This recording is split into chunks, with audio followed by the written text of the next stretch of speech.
All right, everybody, buckle up because today we are going deep, deep into Casey Dostert's world. This guy, Casey Yeah. Dostert, he's a Michigan-based survival expert. Survival expert. Yeah, and get this, he's a TikToker. Okay. And his content, let me tell you, it's wild. We're talking wilderness survival tips, encounters with the unexplained. Really? Oh, yeah, and like neighbor disputes, but like next level. Wow. So think about this. Imagine living in a place, right? It's so deep in the woods, so remote, that finding human bones, Human bones. it's just another Tuesday. Oh, wow. That's Casey's life. Okay. And it gets even weirder, trust me. Okay. So Michigan wilderness, right? Yeah. It's basically known for cryptids. Right. Bigfoot country. Exactly. Yeah. And Casey's backyard. Yeah. It's like their favorite hangout spot. It's true. Cryptids and these, like, isolated places, they kind of go hand in hand, don't they? They do. It's like, what is it about those vast, untamed spaces? Yeah. You know, the ones that make you think twice about what's lurking just beyond the campfire. Right, right. Yeah. It's like our minds fill in the blanks, you know what I mean? Exactly. Yeah. But here's the thing about Casey. He isn't out there, like, hunting for these cryptids. No. No. And He's a turbine engineer. What? Yeah. But he just happens to live in a place where the line between reality and folklore gets a little blurry. I see. Right. And he's documenting this, right? He is. And the way he talks about these encounters, it's deadpan. That band. Yeah. But, and here's the kicker, people find it reassuring. I know, right? You'd think it'd be the opposite.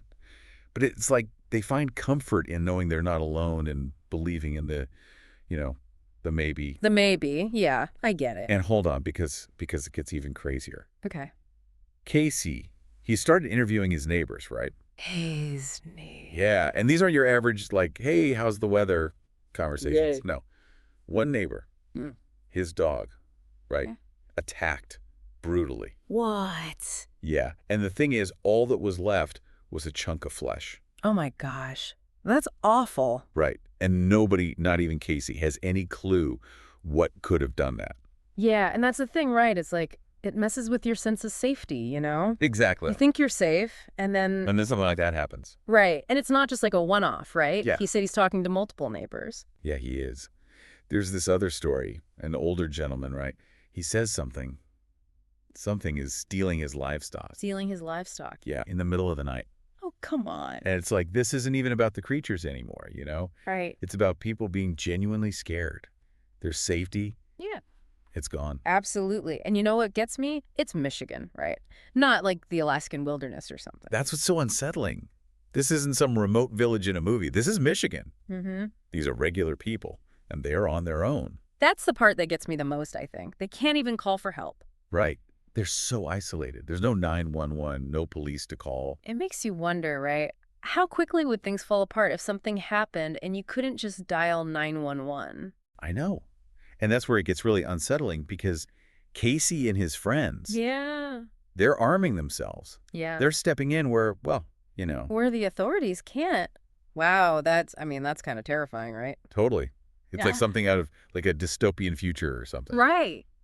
It really makes you think about, how much we take for granted. Right. Like, we assume there's always going to be someone there to help, but what happens when there's not?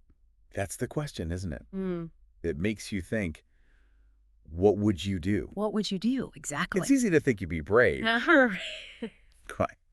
But would you be brave enough to face that kind of unknown? Especially knowing that if something happened, that's it. No investigation, no justice, just gone. Exactly. I mean, it's a whole other layer to this, right? Yeah, it is. And it just makes these stories even more unsettling because it makes you wonder how many people have gone missing out there and nobody even knows.